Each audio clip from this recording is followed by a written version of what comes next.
Your brain is organized to reflect everything you know in your life. Your brain is a record of the past. It's an artifact of everything you've learned and experienced at this moment.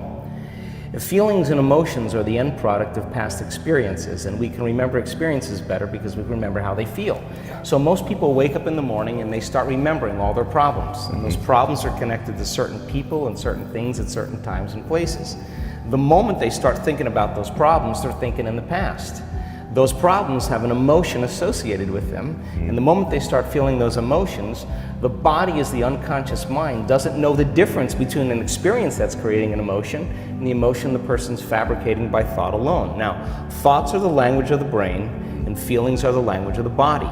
And how you think and how you feel creates your state of being. So most people's entire state of being, when they start their day, is already in the past. So you have a choice. The choice is you're either defined by a vision of the future or you're defined by the memories of the past. And when you decide to say, okay, I'm going to change, and you decide one thing: I'm not going to eat this food, I'm going to wake up earlier, I'm going to do something aerobic, I'm not going to have sugar after 6 o'clock, whatever it is, the person, whatever choice a person makes. The moment you make a choice to do something differently, and the hardest part about change is not making the same choice as you did the day before, get ready, because it's going to feel uncomfortable. It's going to feel unfamiliar. There's going to be some uncertainty and unpredictability, and that's the moment the game is on. Yes. So then most people, their body has been conditioned emotionally to be the mind. So now the body says, wow, I'd rather hang on to my guilt than take a chance and possibility. I'd rather live in fear than trust in the unknown. So once the person feels uncomfortable, the body goes, whoa, wait a second, we're out of the program here, and body starts influencing the mind. That's right. So it says, start tomorrow, you'll never change, you don't have the money to do this, you're not good enough, your mother told you were this, your father's fault, it's your ex's fault, you know, all of the voices that come up. Now here's the deal, if you respond to those voices, those same thoughts as if they're true, by the way, they're always going on behind the scenes of your awareness, but now they're amplified because you're outside your comfort zone.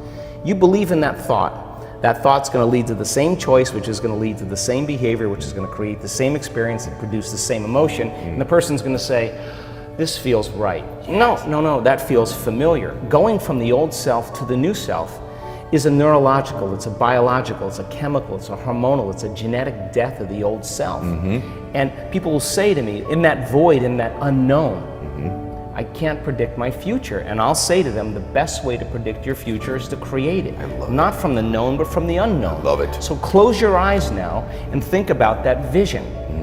Once you start thinking about that vision of your future, you're activating the creative centers in your brain.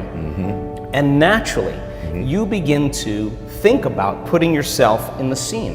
Yes. And the act of doing that, when you're truly passionate and truly present, the moment you're defined by that vision, when the thought in your mind becomes the experience, you begin to feel the emotion of the event before it's made manifest. Now, you're giving your body a sampling, a taste of the future. And now, if a thought and a feeling create a new state of being, you're combining a clear intention with an elevated emotion, and now you're beginning to change your biology, and you're seeing a whole new landscape that you could never see before because you're no longer viewing your future through the lens of the past. I love this. Now, this requires then something really specific, because most people will wait for their wealth to feel abundance. They'll wait for their success to feel empowered. They'll wait for their new relationship to feel loved. They'll get all these things when. Yes. So think about that. The absence of getting those things causes people to live in lack their entire life. That's right. And so they're waiting for something outside of them to change how they feel inside of them. And if they're not creating a new life, then they're not applying the proper principles, then they keep all their manifestations, all their dreams at arm's length. Well, think about this. If you get up feeling gratitude, if you get up feeling empowered, if you get up feeling whole, if you get up feeling unlimited, why would you worry about whether it was going to come or not? You would feel like it already happened.